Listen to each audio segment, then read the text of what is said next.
And welcome to episode 4 of Devil Dash. I'm Wills Rice here with Josh Eyraud. We're going to be talking about ASU football today. And man, with college football starting back up, Josh, it's pretty tough. Pretty tough not to see the Pac-12 and Big Ten out there. What do you think? Yeah, I mean, a lot of good players not on the field, a lot of good teams, coaching staff. You know, there was some exciting week 1 matchups, but we'll have to hopefully look forward to that another time. Yeah, and I mean, hopefully the Pac-12 can play. I know the Big Ten might be having a vote sometime soon. Herm Edwards, though, head coach of Arizona State, he was on 98.7 FM with Doug and Wolf this morning. He had a quote. "We had a meeting with Pac-12 coaches last week. Things sounded a whole lot better for us as a conference. Maybe late December or January, we'll be able to play a shortened schedule. It sounded pretty optimistic, so that's a good thing," end quote. So, Josh, I mean, that's not fall football. That's, still a spring schedule. You might see more players opt out. What do you think about that quote from Herm Edwards? I mean, yeah, he's being optimistic at best. I mean, the doctors or medical staff's working every single day to try and find a vaccine, find different faster ways to implement these tests and get these players on the field as fast as possible. So the biggest thing from that interview on 98.7 was he said there's 15-minute turnaround times on these COVID tests. So think about how fast you could do that before a game, after a game, analyze the data, see if anyone had it before the game, after, who caught it. They can contact trace that. I mean, it's up in the air right now. You never know what is going to happen the next day with all these new things coming up. So I've heard that the Pac-12's testing is actually comparable to what the NFL has, and the Pac-12 is trying to give it to other Power 5 conferences, which I find interesting. But, I think the biggest thing to watch here is what the Big Ten does. If the Big Ten comes out next week and say, hey, we're playing football in 3 weeks from now, what do you think the Pac-12 is going to do? The Pac-12, they originally announced that they weren't going to play a season about, I want to say, less than 24 hours after the Big Ten announced they weren't having a season. I mean, we're kind of known as the little brother of the Big Ten, and if the Big Ten were to come back and decide to play football again this year, the Pac-12 is not just going to sit there and be like, no, we're going to play in January. You'd be out of the running for all rankings. You'd be out for all bowl games. You'd just be playing by yourself, and it would be kind of just to get a season done. And at that point, there's really not much of a point where, as if you have the Big Ten, you can still match up those, the Oregon, Ohio State, the USC, Ohio State games. There's some quality matchups you could put together that, maybe when the SEC season's over, the ACC, those Clemsons and the Alabamas have gone at each other, we can then get another taste, almost a season 2.0 that starts maybe halfway through the current season, and something to keep an eye on. But, Herm Edwards is definitely best case scenario type, he's not going to rush into anything. He wants the best for his football team. And I think that's why he says, it sounded optimistic of December or January time. We have a question. When do you think the Pac-12 will be back? So, I mean, I want to say I would probably think around, my guess is if best case scenario, probably around Thanksgiving, end of November. I think that's a realistic timeline where they can set up these schedules, set up travels, set up all these things for the Pac-12 and maybe correlate it with the Big Ten to put something together. What do you think? Yeah, I mean, I'm hoping, going off what Herm said, December. I mean, it'll be a shortened season, shorter schedule, really different considering even like playing in like Colorado and Utah in that time of year. But I'd go for December. Yeah, and I mean, what a Christmas present that would be, huh? Some Herm Edwards and some Pac-12 football. But I mean, this testing, I think it's super interesting. You talked about the contact bracelets. It's something that it's weird to even think about, where you don't even have to touch each other. But, we're sitting next to each other here right now, that if you were to contract COVID 2 days from now, that wristband would upload all that data from my wristband and say, hey, I was in proximity from this person from this hour to this hour, and I could be a potential spread of coronavirus. And I think the Pac-12, and I know the NFL is implementing this stuff, and I think it's all incredible that the technology is here. But I feel like the Pac-12 is more ahead than a lot of these other conferences that are playing football. What do you think about that? I think somewhat along the lines of what you said. I think they're more ahead in the sense that, like, okay, so they're going to look at the ACC and the SEC, the conferences that are still playing football right now, and they're going to look at those and see what they do because, hey, they went for it, right? they're playing. They've done with week 1. So they're going to see, I mean, I'm sure they're going to get some data from those schools too. Just analyze, run predictions of what they think would happen, contact tracing, all these things that accumulate, this issue with trying to get these kids back on the field. So, but like you said earlier, I think they will. I think the Pac-12 and the Big Ten are kind of united in a sense on this front of like, okay, these 2 big conferences, they're taking their stand right now. They're going for it. Let's make it a judgment call. Yeah. Figure out our best plan of getting back in football season. Well, and the big question is, whether these schools, I want to say ASU is in this category of actually caring about their students, but do they care about their students, or is money more important? Because we've seen a lot of schools have to Stanford close down a lot of varsity sports, stuff like that, and I think it will be interesting to watch. But we got some more questions. What are the chances of ASU winning the Pac-12 if the season happens? We've talked about this on some previous shows. There's big drop off from the top level talent in the Pac-12. We think in the South it was going to be between USC and ASU competing in the South. In the North, we think Oregon would kind of run away with it. We think Oregon definitely the team to beat in the Pac-12. And then after kind of top tier Oregon, USC, ASU, and maybe a Washington or a Utah in there, I think there's a pretty big drop off. So if you could win that head to head with the USCs and the Utahs, I think your chance of getting to the title game would be pretty good. We saw USC ASU last year. It was a pretty good game. USC put up all their points in the first quarter, and then it was just too much of a deficit for ASU to overcome. But for the future, I think that Keaton Slovis Jayden Daniels matchup we're missing this year is really going to be something. I think the third year is going to be on ESPN. It's going to be one of those highlight games of the week, and I think a lot of fans on both sides are going to be missing that game this year. But to put it into a percentage, I would say probably a 30-20% chance to win the Pac-12 overall. I think Oregon really has the best odds, and I think USC probably edges ASU a little bit just with the talent they have. But ASU, I think, is definitely building something. I think that game really could have gone either way, USC ASU. What do you think? Yeah, talking about ASU winning the Pac-12, there's so many variables. I feel like the biggest is how Jayden Daniels progresses and how he performs. We've only seen him for 1 year. He's special, yeah, but we've got to see him. We've seen glimpses in the Oregon game, but we've got to see him do that consistently, around for a whole year. So I don't know. What do you say, 30%? Yeah, I'd say 30%. We brought in a lot of the things that we needed. We brought in a lot of wide receiver help. We lost Ayuk, we lost Brandon Harry, we lost Benjamin. Those were 3 of our probably a majority of our offensive plays over the last 2 years were those 3 guys. So we brought in 3 premier wide receivers. We're ready for Frank Darby to step up, have that next big year. But it's really going to depend on what if the Big Ten, if this season actually, like Herm said in this quote, were to happen in December or January. Be interesting to see how many people opt out, because if they commit to actually having a season in January, I think there's going to be a lot of players, whether they're have the best interest in mind from the coaches. I think there will be a lot of players that opt out and say, I'm not playing this season because I don't want to play 2 seasons in 1 year. I got the NFL draft coming up. I have X, Y, and Z, and I got to worry about my body, and I don't want to play 25 games in 1 calendar year. And that's a legitimate concern for a lot of Pac-12 schools and Big 12 schools if they don't play this year. But with the Pac-12, do you think they're being smart by waiting, or do you think this is, we just don't want to get sued? Sorry, the students, you're losing your season. What do you think? I think, they're just being smart. Look, it's not all about money. They've already came out and said in multiple statements over the past couple of months, their number 1 priority is keeping these kids safe. They're not in a giant rush to throw them out on the field.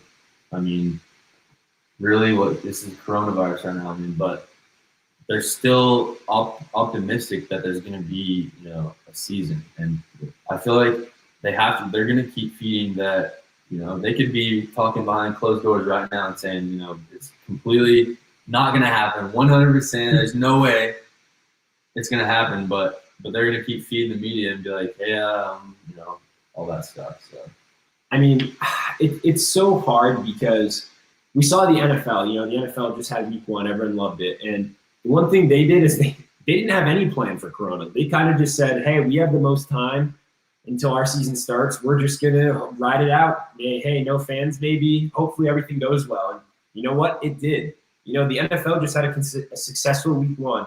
A lot of college football just had a successful week 1. And we mentioned the Pac-12 being, little brother of the Big Ten. Well, right as the Big Ten announced that, Pac-12 followed.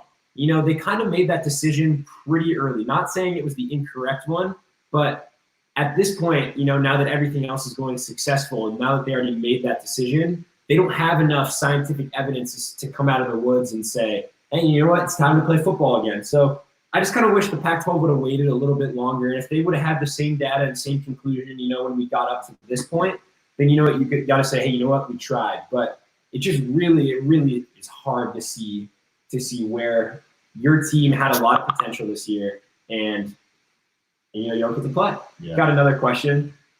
Does having a coach like Herm Edwards have a big impact on recruiting during COVID? So that kind of goes into our next question. We're talking about Jayden Daniels, and Jayden Daniels is a player that he's not a big guy. He doesn't weigh a lot, but he's a leader on the team. And those are players like that Herm Edwards goes after because Herm Edwards wants men. I mean, he wants people that are coachable and stuff like that. But I think having Herm definitely helps because Herm is a type of coach that parents want their kids to play for. If they're halfway across the country sitting in Tempe, Arizona, that there's a football coach that genuinely cares about their health and safety during a pandemic rather than, these guys are commodities on the football field and, they're here to play football. No, that's not what Herm says. No, Herm is a person. He wants to grow them as people first and then football probably third after academics. What do you think about that? Yeah, I mean, Herm Edwards, look, we all know who he is, what he's about. He's a hell of an addition to our program, especially during, recruitment and these trying times of coronavirus. But Will says he thinks he has a good effect on him at the beginning. I think it's more after you get into the program. So, of course, it's going to help him right when they get in there. It's Herm Edwards. Like, everyone knows who he is. But if you really think about it, these kids that are coming into the program, like, right now, that he's recruiting right now, they weren't really born in the Herm Edwards era. They didn't really see him play or watch him coach at all. So that's just a name that gets thrown around a little bit. But I feel like the real advantage of having Herm Edwards is, once you get into the program, you've been with the team for a certain period of time, a couple months, let's say, you've been around him, and that guy is so – you just got it all going on, and he's going to rub off on you, and he's going to teach you plenty of things, and that's where it really shows the advantage of having Herm Edwards, a guy like that, his star caliber as a head coach of Arizona State. Well, and I like how you said rubs off because I think he's also the type of coach that you want to run through a wall for this guy. When he tells you to jump, you say how high. He's that. Playing to win the game. And like you said, the players don't really know who. They don't remember him as a player, but they know his meme. They know you play to win the game. They know memes. They know Twitter. They remember Herm Edwards from doing NFL Live on ESPN. They don't remember him as the cornerback or the player or the coach really. So these players though they know Herm as the man, and I'm not necessarily saying that it's before they come onto campus because obviously the molding that he has on their character is so important. But how many other coaches do you think really care about their players like Herm Edwards does? We talked about it on previous shows about the Pac-12 Unity Group had 0 ASU players because they felt well represented by their coaching staff. And I think that's something very important to look at. And like the question said, during COVID, does it help having your Herm Edwards? And I think the answer is yes. It has to be. There's no other way you can look at it. Think about this too. Like I was just thinking about, say you're this kid getting an offer from Herm Edwards, he's coming to your house and your dad's there too, or whoever you're with. You don't really know who Herm Edwards is, but you ask, one of your elders, like, yo, who's Herm Edwards? Who really is Herm Edwards? Like the way they're the families, how this operates, how they're gonna talk about him and how he played, and, everything like that. that's going to be high praise, coming for those kids. So that just adds to the Herm Edwards effect. And I don't know why I'm thinking this, but I remember a story about Harbaugh, Jim Harbaugh, the Michigan coach. And there's a story of him going to a recruit's house, and the recruit's mother asked him to take off his shoes when he entered the house.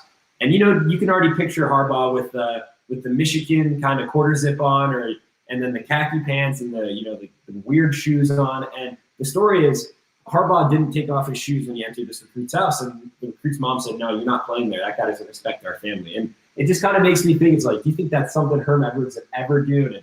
No. Yeah. We got a little sidetrack there. We're gonna move on, and we're gonna talk about Herm's best recruit so far in his era, Jayden Daniels. And there's some big name quarterbacks out there this year. We talked about Trevor Lawrence, Justin Fields, Trey Lance, Sam Ehlinger, Brock Purdy, Newman, Kellen Mond, KJ Costello, the old Stanford quarterback. There's so many names out there this year. But where do you think, nationally, Jayden Daniels fell coming into this year? It's a tough question. You can give me a range. You don't have to give me an exact number. Yeah. I don't think I could hit you with the exact number. I'll get you the range of, just nationally of all players, or quarterbacks? Quarterbacks. Okay. Man, I'd probably say top 10, maybe. I'd be pushing it. Top 15 for sure. It's just a tough question because, a lot of people, we have our own ASU football show. It's pretty easy for us to talk about Jayden Daniels and what Herm Edwards does. But a lot of people would not agree with you because, I mentioned it last week. You look at his stats, they don't really pop out. They're pretty average. The interceptions being at 2 for the entire year is really impressive. But he didn't really do anything special. The Sun Devils only won 8 games this last year. And, they beat a Florida State team barely, and Florida State turned the ball over 6 different times that game, I believe. So, it wasn't a whole lot of flashy things, but the difference he made, the control he had as a freshman, I think really gets overlooked if you're someone that doesn't watch all 4 quarters of an ASU game. I mean, we've seen three years of Manny Wilkins, and the team had a little bit of success in those years. But I think anyone who's a true ASU fan respects what Manny did for the program. But they knew that when we had people like Brady White, who went on to play at Memphis and be very successful there. We had Bryce Perkins, who led Virginia to a New Year's Six Bowl, I believe. Crazy game. We had some people behind Manny Wilkins that we never wanted to give up on. And, man, I'll tell you what, it's really nice to have a quarterback this year that you're like, who's behind him? Who's next? Can someone else do this job better? And it's really nice to have. To answer your question, I know I kind of look at it a little more as NFL draft stock-wise, but I would probably say he falls into a top 7 to top 8 quarterback in the nation. I think he's right there with Slovis. I think, like I said earlier, Slovis has a tiny bit of an edge just because of his arm. But I think once Jayden Daniels can put on a little more weight, I think he could get there. But I think he could get to that point. I think the best of Jayden Daniels is yet to come. He can get to that point where he's better than Slovis. But I mean, it's gonna take some miracles and a bunch of hard work and time too. That's the biggest thing. The biggest thing that it would take is time, because he needs those reps, and we're missing out on all that flipping time right now because we should be playing football. But man, it's crazy. I mean, under Zach Hill, we got Zach Hill in the offensive coordinator. I mean, coach. How much dynamic more could the offense get with these new players that we're bringing in? I mean, it's going to be all centered around Jayden Daniels. He's going to have full control. We're missing out on good advancements. And not only does it suck we don't have the football, but as we all know, watching other teams play football hurts. But we got another question. Similar to N'Keal Harry and Brandon Ayuk, does ASU have any players that could potentially be drafted in the first round next year? The answer is most likely not. We could see someone like Merlin Robertson, but I doubt he's going to leave early. He's a linebacker. We could see a Chase Lucas, but he's not going to be a first rounder. But one player, though, another wide receiver to watch was Frank Darby. He's an ASU player that's very polarizing. He seems to be open all the time, seems to run great routes, and seems to drop passes in the biggest times all the time. He seems to sometimes it just has bricks for hands, and and sometimes just can't catch the ball. But we saw against Oregon when Jayden Daniels put it on the money to Darby, that connection was on. And I think it's something we're going to miss out on this year, depending on if he decides to go pro. But he was someone that talked about being from ASU. We've had those 2 wide receivers go in the first round, that he could be a potential first rounder if he had that same jump that Ayuk had. And his numbers last year as a number 2 receiver weren't bad. He only had 616 yards, but he had 8 touchdowns and averaged 20 yards of reception. So, when he touched the ball, he did do a lot of damage. And he kind of has similar numbers to Ayuk did when Ayuk was the number 2 receiver to Harry. So it was something to watch out for. Frank Darby was going to be maybe a number 1, depending on how the other freshmen came in and looked. I mean, you can't really count on any freshman to be your number 1. It's tough. Yeah. So someone to keep eye out on. But I don't know. To answer the question, I don't think there's going to be any first rounders. I mean, it's a stretch, but Merlin, I mean, he's probably the closest. I really don't think he's good enough to leave a year early, though. Darby won't go in the first round. I'm going to say that right now. Darby's not going to go in the first round. He's going to produce no matter what. When he's on the field, he's going to produce. And he's that guy on our team. And if you've ever been around him, like on the field or anything like that, this boy brings the energy. And this is a guy you want in the clubhouse. So like, if he stays for another year after this, I mean, it'd be pretty electric for just honestly like the recruiting class and the new guys coming in the team. Like how they want to bring that energy for the squad. Well, so as we're kind of talking about these first round draft picks, and we're pretty confident. I think both of us have the same position that if he doesn't get injured, not this year, but maybe the following year, our guess is he doesn't stay at ASU for all 4 years. But Jayden Daniels will most likely be the next first round pick for Arizona State. Just a guess, unless someone makes that big jump, maybe a DB or someone on the D line. But what are some expectations for this ASU squad going forward? We have Merlin, we have these young wide receivers, we have the quarterback that's going to be a first rounder.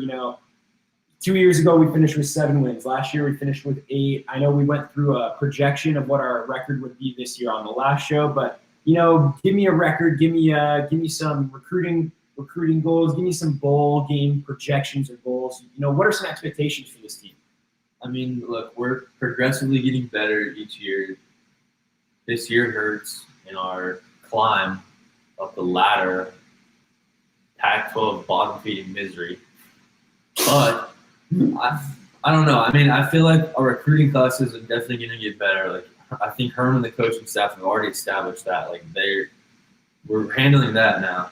I think the biggest thing is just performing on the field, honestly, and just getting Jayden Daniels that confidence that he needs that confidence on the field. I mean, yeah, and I think he still has. He showed it last year where he had that Oregon game when he did put it all together. It was really special. But he had those games, the Michigan States, the Florida States after the Oregon game, after the U of A game, that it just kind of had. He made some head scratching plays where you're just like, well, what was that? But you got to remember he was 18 years old when he was leading this football team, and he did some incredible things. And just what a difference going from 18 to 19-year-old, going from that age makes. I mean, the difference in body maturity and just decision making, getting another year on the field is incredible. Football IQ, exactly. I think some realistic expectations for this team are I've talked about this forever, being a top 25 team every year. I'm not saying be a top 10. I'm not saying be in the college football playoff. Being a top 25 team should not be that hard. When you go to a warm weather school, you go to the biggest school with the biggest population of undergrad students in the country. You now have invested in the stadium. You've invested in the facilities. There is no reason why ASU should not be a top 3 recruiting class in the Pac-12, be a top 25 school, and at least compete for a Pac-12 South title. I'm not saying to compete with the Oregons, when Washington's a national powerhouse, but there's no reason that ASU should not be at least a top 2 team in the Pac-12 South year in and year out. What do you think about that? I mean, top 3 recruit. You say recruiting class? I said top 3 recruiting class, top 2 in the Pac-12 South. Okay, I don't think in the near future. I'm gonna say, as far as I don't care what Jayden Daniels does. I'm sorry, Sundale fan. I'm sorry. In the next 8 years, I don't think they'll ever get over the hump of Oregon, in recruiting at least.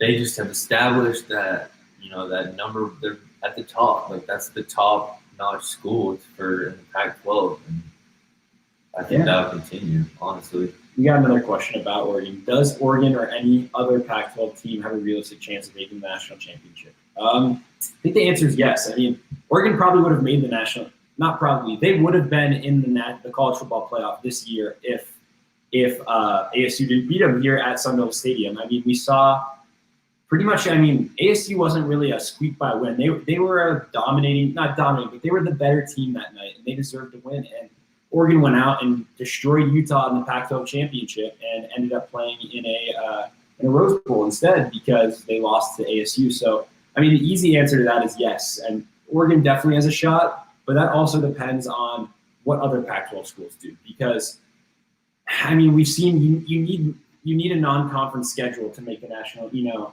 need at least one to two tough games to make a national or college football playoff. Excuse me, but. If you go undefeated in a Power 5 conference, it's going to be hard to say you don't belong in the college football playoff. I mean, it's a tough question because the Pac-12 doesn't get the respect from as many of these other conferences do. And I'm not saying they deserve it, but I mean, Oregon is a great school for football, and they have been for a long time. I mean, USC is down in the dumps right now. I think we'll see them very soon possibly rise up against the top of the Pac-12 rankings. But it'll be tough. It'll be tough for a Pac-12 school to make a natty, honestly. The thing is we saw Oregon had a really good kind of formula to what it was last year. It was they had Auburn. I don't know if a lot of people remember this. They had Auburn first game of the season last year. And it was the premiere of Bo Nix. He was, at the time, a freshman quarterback for Auburn. And I believe they played that in the Saints Stadium. But that game came down to the very last play of the game, and Auburn ended up winning that game. And Oregon started off the year 0-1. And, a lot of times, if you're a one-loss team in the Pac-12, you're probably not going to get into the playoff. But because the college football playoff, recognized the scheduling of a tough game in a neutral site, the game was played in the South for a Oregon team, whatever.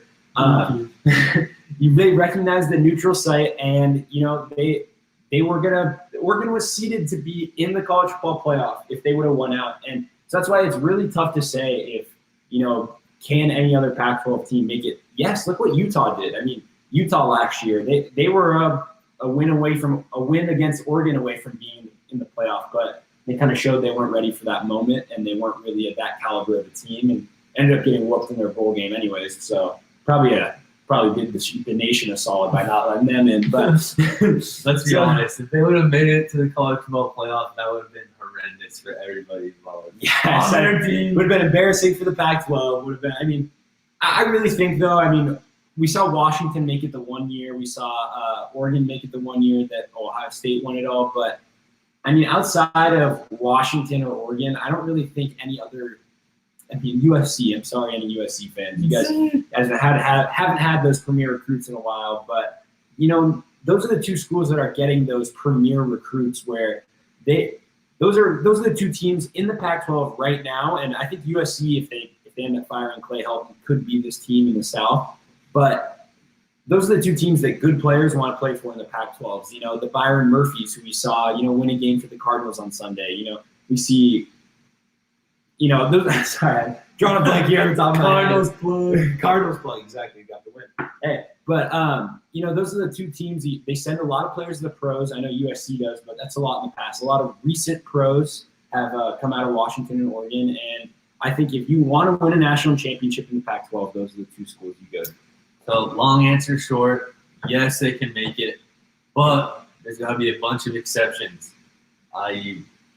playing Auburn in the first week. I.e. going don't have that undefeated, much experience yet. Going undefeated, or having a really tough schedule where you still come out of it unscathed somehow. Maybe one loss to a highly ranked team. We've seen Alabama do it and a few other teams. But that is all the time we have today. We want to thank everyone for watching us. We want to shout out all of our socials: Instagram, Twitter, Facebook, YouTube. Pretty much, if it's social media, we got it. It's at Dash Sports TV. Our website is dashsports.tv. And We are doing columns now. You can Columns. find our columns at sportspac12.com. Follow them on Twitter if you aren't already, at sportspac12. And if you're looking for columns, you can also head right to our website, and we have links to Sports Pac-12 for all of that. And we have one for Devil Dash that should be coming out tomorrow. So look at that at dashsports.tv or at Sports Pac-12. Thank you, everyone, for watching again, and we will catch you next week.